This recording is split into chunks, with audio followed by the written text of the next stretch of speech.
been said by, I think it was William Shakespeare, that the powerful play of life goes on. The question is, what part will you play?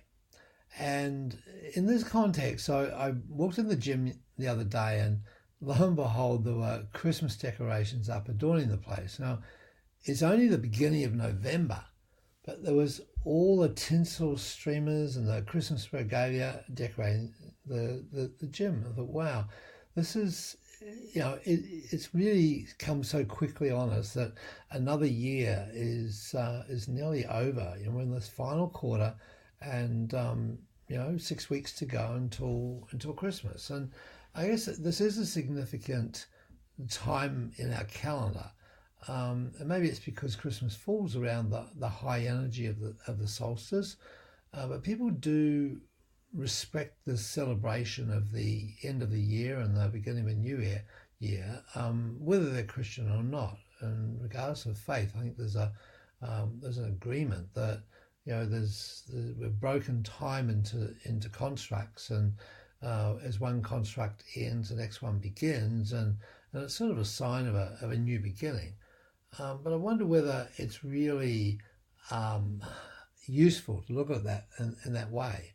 And some of the things that we look at as human beings when we break things down into separate units, like a future and a past, we see that they're quite, in some respects, just unrelated.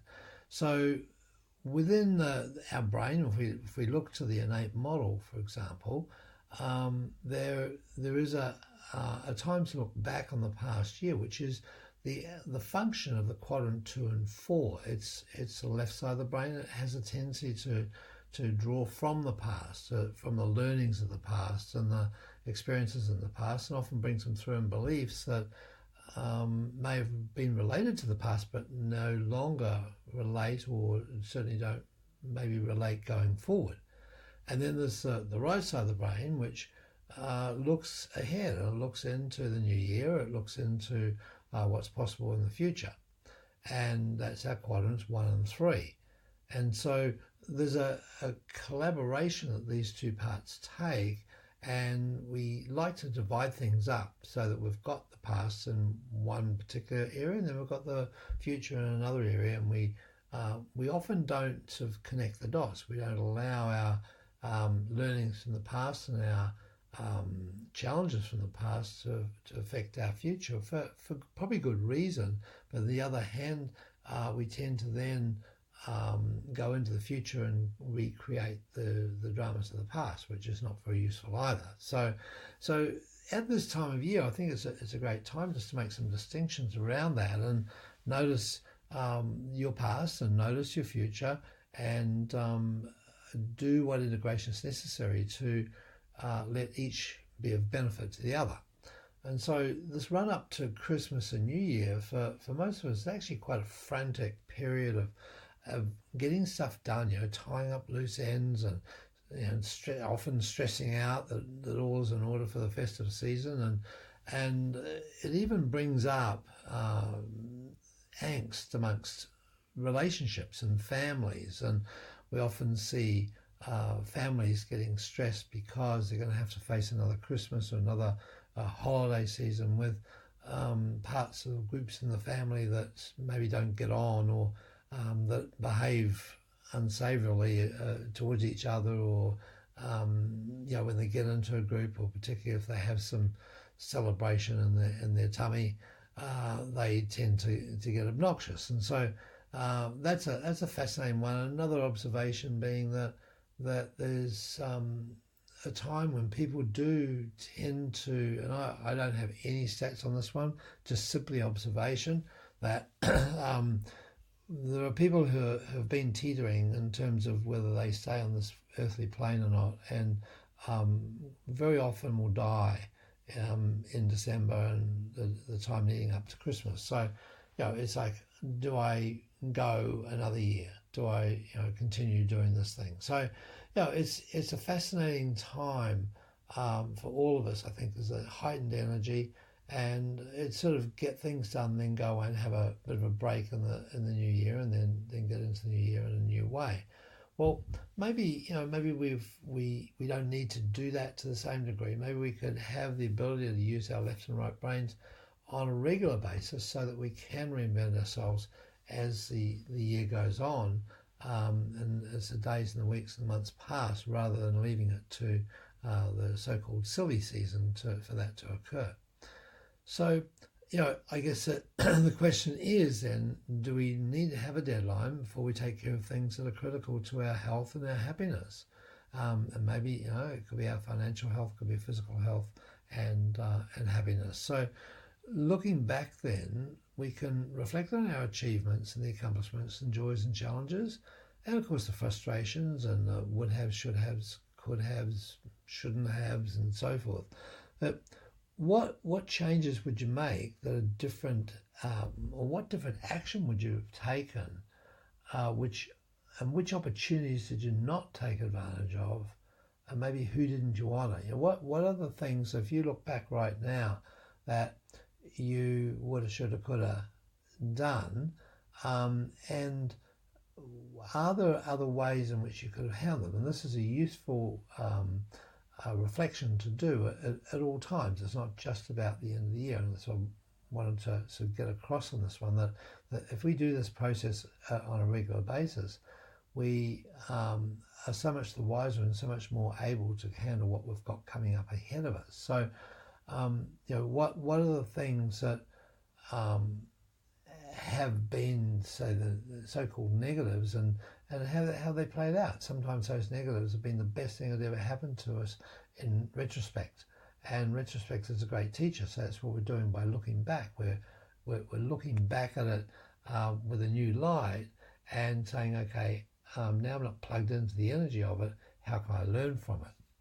And it's also a time, obviously, to acknowledge those who have made an impact on our life through the preceding 12 months, and the situations and the people and the events that were great gifts to us in the positive. Now, sometimes these great gifts can also be negative for us. They may have done things for us that we could have done or should have done for ourselves, and therefore become stronger and more astute in certain areas.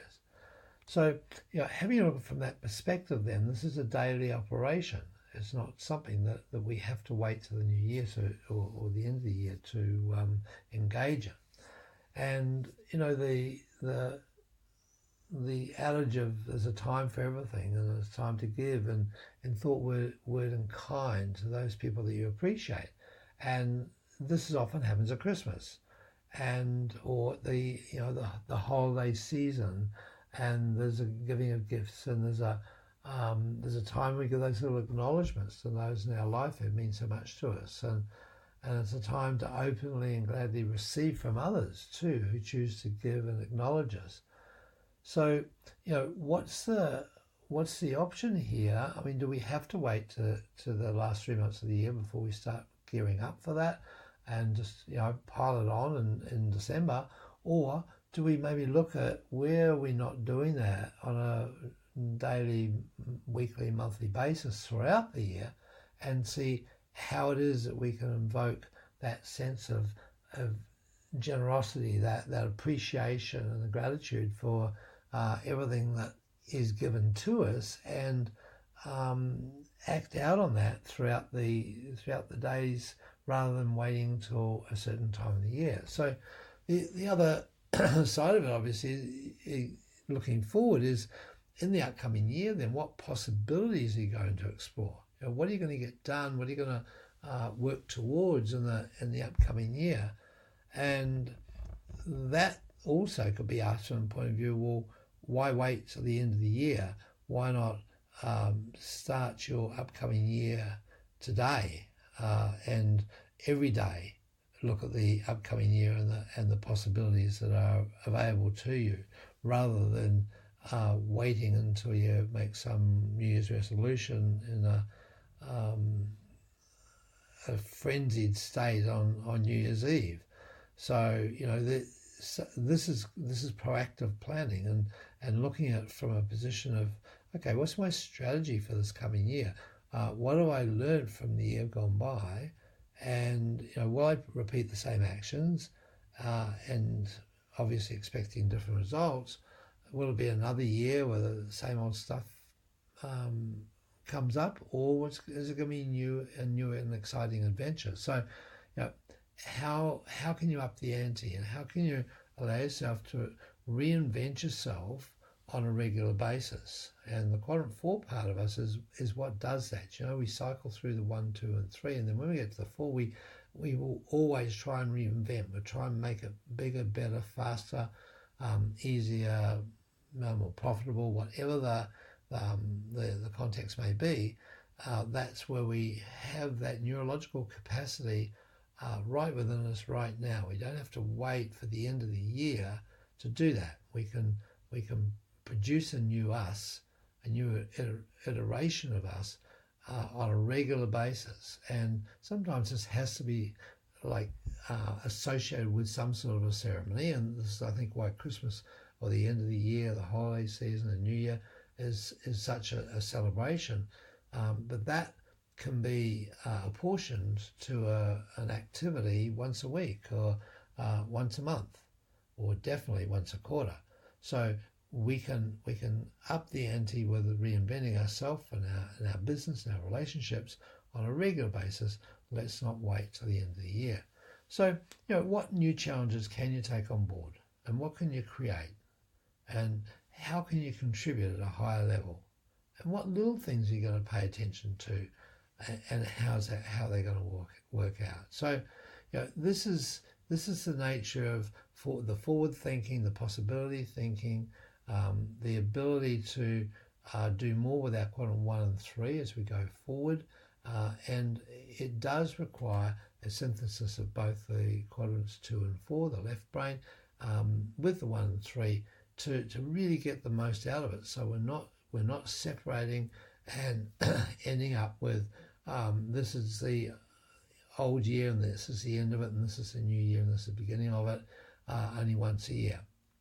We can do this every single day, and we have a new year every single day. So we've got this opportunity then to go forward and use that creative part of our brain to create and lay down the framework and the strategies for us to manifest into, for us to be drawn into, and at the same time have the filters always active so that we can go through the things that haven't been working, modify them, shift them, change them, adopt new things in their place to enable us to go forward at a faster rate. So rather than waiting once a year to do your learning and your re-goaling, look at this as a very, very short term, or very frequent process. Not short term, it's actually very, very long term. It's a frequent process. It's happening. It can happen many, many times in a day or a week or a month. So that's the name of the game. And we have this ability to create. We have this ability to have an effect on the powerful play of life. And the question is, what part would you play? I'm Mark Postles. Great to speak, and we'll catch up with you on the next podcast.